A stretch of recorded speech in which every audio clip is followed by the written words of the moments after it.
زما جانان د مور یو دی یو خو دې نشي د کبل زیلی دې شینا ایمان دې خراته معلوم دی پرې واجبري تو دې ما خلاصونه ولې دې بن را باندې وکړه زه دې په کور کې د نوکر په شانتې وما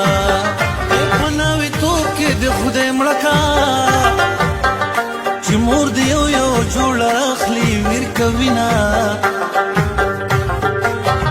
د یار د وریځو منځ میراب دی خلچکو سترګو ایمان د عمر کړما